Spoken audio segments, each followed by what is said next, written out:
Ang bayan ng Pantabangan.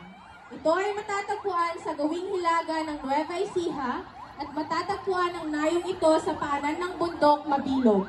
Sa ibaba ng bundok Dalimanok na matatagpuan sa pagitan ng bundok Sierra Madre at Caraballo. Nadiskubre ang lugar na ito noong ika-30 ng Nobyembre, taong 1645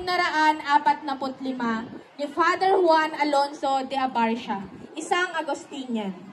Ang tribo Baluga at Ilonggot ay naninirahan dito. Simple at payak ang pamumuhay ng mga tao. Sa kabila ng lahat, mas lalong nakilala ang bayan ng Pantabangan dahil sa masisipag na mamamayan nito.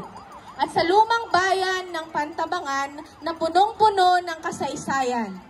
Pagsasaka, pangingisda,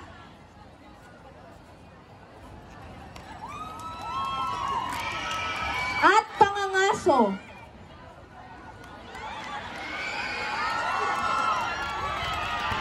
Ang kinabubuhay ng mga tao dito. Sa kabilang banda, gaano man kasaya at kapayak ang pamumuhay ng mamamayan dito, ay di maiiwasan ang pagsubok at suliranin nang dumating ang ikalawang digmaang pandaigdig. Ang mga sundalong Pilipino at Amerikano ay nagsanib puwersa laban sa mga Hapon. At ito'y kanilang natalo upang ipaglaban ang bayan ng Pantabangan. Sa kabilang dako, noong Mayo 1966, ang lumang Kongreso ng Pilipinas ay nagpasa ng batas na nag-uutos ng pagpapagawa ng Pantabangan Dam sa taong nabanggit.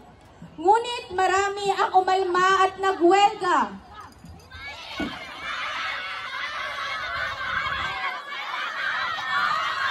At di sila pumayag sa kagustuhan ng gobyerno, tila lahat ay nagkagulo. Ngunit nahikayat din sila dahil sa binigay na pabahay ng gobyerno. Simula ngayon, ang bagong bayan ng Pantabangan ay mas lalong nakikilala sa buong mundo. Dahil sa makalumang kasaysayan na hindi makakalimutan ng lahat, matabunan man ng tubig. Ang lumang bayan ng Pantabangan ay hindi matatabunan ang magagandang alaala nito. Kaya't ating saksihan, tunghayan ang makabagong bayan ng Pantabangan. Viva Apostol San Andres! Viva, viva, viva! Mabuhay Pandawan Festival!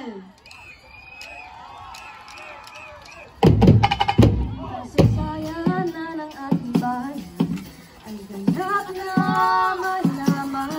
Mula kabundukan ng luma't bagong bayan, sagana sa riyak na kagandahan, sa paanan ng mga